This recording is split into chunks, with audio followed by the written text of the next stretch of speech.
Sore Pak, ini dengan Gita Pak, mau coba menjelaskan sekilas mengenai legalitasnya di PT Rifan. Nah, sebelum kita memutuskan untuk join kan kita harus lihat ya Pak ya, dalam sisi legalitasnya seperti apa. Nah, kebetulan kita di sini tuh dari PT Rifan Pak. Nah, PT Rifan ini siapa sih? Nah, PT Rifan itu perusahaan jasa yang menjadi perantara antara nasabah ke Bursa Berjangka Jakarta Pak. Nah, jadi Rifan ini sebagai perantaranya saja. Jadi Bursa Berjangka Jakarta inilah yang menjadi pasarnya ketika Bapak bertransaksi. Nah, dalam transaksi alur mereka bertiga ini diawasi oleh Bapepti. Bapepti ini Badan Pengawas Perdagangan Berjangka dan Komoditi Pak. Jadi kalau ibaratnya kayak di bank, Bapepti itu kayak OJK-nya. Seperti itu. Jadi dia yang mengawasi perusahaan-perusahaan pialang yang beroperasi. Jadi amit-amit nih Pak, kalau seandainya Rifan ada apa-apa atau nggak apa-apa sebagai nasabah mau komplain segala macam, itu bisa komplainnya itu ke Bapepti, dan Bapepti ini yang berhak untuk mencabut izin perusahaan pialangnya. Salah satunya PT Rifan. Nah, PT Rifan ini sendiri Pak, itu sudah berdiri sejak tahun 2000. Seperti itu. Jadi udah kurang lebih 20 tahun lah Pak ya.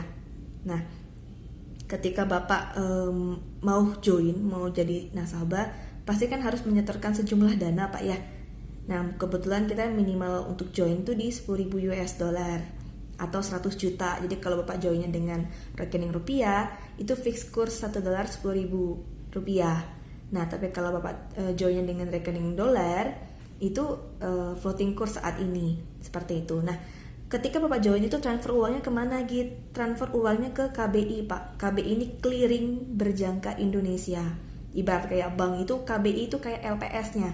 Jadi dia lembaga penjamin simpanannya gitu. Jadi amit-amit nih Pak ya, kalau Rifan ini ada apa-apa, kayak sering kan ya Pak yang terjadi kayak perusahaan yang tempat kita investasi itu kayak pergi atau nggak bawa kabur uang nasabah, yang suka kejadian seperti itu tidak bisa, karena uang nasabah itu bukan di sini Pak, tapi ke Clearing Berjangka Indonesia. Jadi yang menjamin dana nasabah itu di Clearing Berjangka Indonesia. Jadi yang pertama Bapak harus tahu, itu yang pertama. Yang kedua, KBI terdaftar nggak Rifan di Bapepti, terdaftar nggak Rifan di KBI, seperti itu. Untuk di bidang berjangka seperti ini Pak, kita ada namanya fleksibel transaksi. Nah, maksudnya apa sih fleksibel transaksi?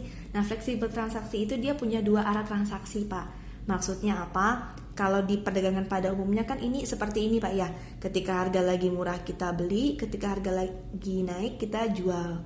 Nah, ketika harga naik kita jual, kalau turun berarti kan rugi kan Pak ya. Itu kan perdagangan pada umumnya. Jadi kalau istilah kita tuh buy new namanya Pak. Buy new itu taken di harga rendah, lepas di harga tinggi. Kalau turun ya rugi, floating minus lah Pak ya, selama kita belum jual kan kita belum rugi. Nah, kita yang namanya fleksibel transaksi tadi, kita punya dua arah tadi itu Pak. Jadi ketika harganya lagi tinggi pun, saat sekarang kan emas lagi tinggi nih Pak ya. Nah, ketika harga emas lagi tinggi pun, kita bisa sama-sama dapat peluang untuk dapat profit Pak. Jadi istilahnya tuh ketika harga lagi tinggi di saat-saat sekarang, kita bisa sell new. Sell new ini mengharapkan harga turun untuk untung justru Pak. Jadi sell new ketika di harga tinggi, harga mangana turun, kita buy liquid. Dan ini sama-sama profit Pak. Ini profit dan ini profit. Jadi ketika harga lagi tinggi kita sell new, harga mangana turun kita buy liquid. Nah, kok bisa gitu? Kok bisa saya jual dulu sebelum beli? Nah, pertama-tama Pak ya, karena kita itu kan tidak ada fisiknya. Jadi emas itu dipergerakan harga nilai emasnya aja. Jadi kita fokus di selisih antara harga tinggi dan harga rendahnya. Seperti itu. Jadi kalau bahasa orang saham itu, jadi kita tuh minjem dulu barangnya, kita jual. Ketika harga turun itu kita beli. Nah, secara simpelnya gini Pak. Kalau bingung, secara simpelnya seperti ini. Kalau awalnya Bapak buy new, itu mengharapkan harga naik untuk untung. Kalau turun, rugi. Nah, kalau sell new, Bapak mengharapkan harga turun untuk untung. Kalau naik, rugi. Jadi dia kebalikan dari ini Pak. Gitu. Jadi makanya fleksibel transaksi ini disebut kelebihannya di emas derivatif di bidang berjangka seperti ini. Karena apa?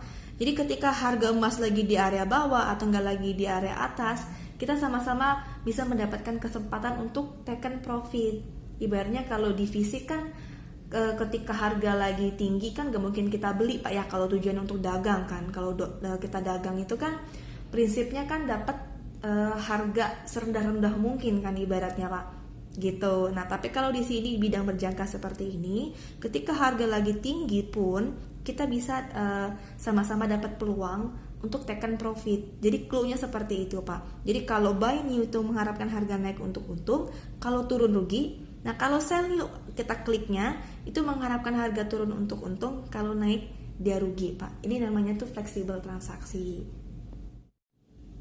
Nah sekarang kita masuk di mekanisme transaksinya Pak ya.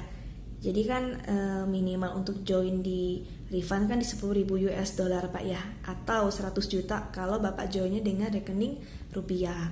Nah dalam 10.000 US dollar ini dapatnya apa sih? Nah dapatnya itu untuk transaksi itu di 10 lot Pak. Lot itu ibaratnya satuan transaksinya.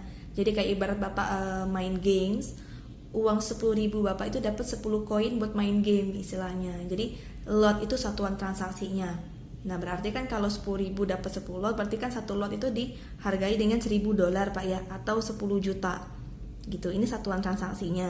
Nah ada lagi namanya satuan di pergerakan marketnya Pak. Jadi naik turun harga marketnya itu dihargai dengan 100 dolar atau 1 juta. Jadi satuan pergerakan marketnya itu per poin namanya Pak. Nah contoh transaksinya. Contoh Bapak beli harga emas di harga 18.04 dengan satu lot. Jadi kan kita punya 10 lot Pak ya. Nah kita pakai aja dulu satu lot. Nah dengan satu lot target profitnya contohnya 1 poin aja dulu. Nah kalau naik perhitungan keuntungan seperti apa? Berarti satu lot karena ini dikalikan dengan 1 poin target profitnya kita, dikalikan 100 dolar karena kontrak size pergerakan 1 poinnya kan 100 dolar kan Pak, atau 1 juta. Nah jadi perhitungan keuntungan seperti ini, dapatlah 100 dolar dari 1 kali transaksi tadi gitu. Nah karena kita di sini perusahaan jasa kan berarti kan hidupnya dari fee kan Pak. Jadi di sini tuh kita ada fee dan taxnya. Fee-nya tuh per lot 30 dolar, taxnya 3 dolar. Jadi kalau digabungkan itu 33 dolar Pak. Jadi dari ini kan masih kotornya Pak ya transaksi profitnya. Nah kalau untuk netnya itu berarti dikurangin 33 dolar. Jadi per transaksi tadi itu netnya tuh dapatnya 97 dolar. Seperti itu. Jadi untuk transaksinya tuh seperti itu kurang lebih Pak. Jadi target sebenarnya lot itu bisa disesuaikan, dan target profitnya sesuai dengan nasabah maunya seperti apa target profitnya. Seperti itu Pak. Nah ini contoh untuk transaksi di sell new-nya Pak. Jadi sell new itu mengharapkan harga turun untuk untung kan Pak ya tujuannya. Nah contohnya kita sell new nih di harga 18.04 dengan 1 lot. Nah target profitnya di 1 poin di harga 18.03, 1 poin aja yang kita ambil Pak ya. Nah untuk perhitungan keuntungannya sama Pak dengan buy new. Tadi 1 lot dikalikan 1 poin dikalikan 100 dolar. Kontrak size-nya kan tadi Pak ya 1 poin 100 dolar. Nah dapatnya sama 100 dolar Pak. Nah dikurangin fee dan tax itu dapatnya netnya 67 dolar. Jadi sell new itu kalau dia naik itu malah rugi Pak. Jadi kebalikan dari buy new. Jadi sebenarnya sama-sama untuk perhitungan profitnya itu sama. Cuman perbedaannya adalah buy new itu mengharapkan harga naik untuk untung, kalau dia turun rugi. Tapi kalau sell new dia mengharapkan harga turun untuk untung, kalau naik dia rugi Pak. Jadi sama-sama bisa ambil peluang profit, mau harga emas lagi di bawah, mau harga emas lagi di atas, sama-sama punya peluang untuk taking profit. Bedanya ya tujuan profitnya aja yang berbeda arahnya, seperti itu.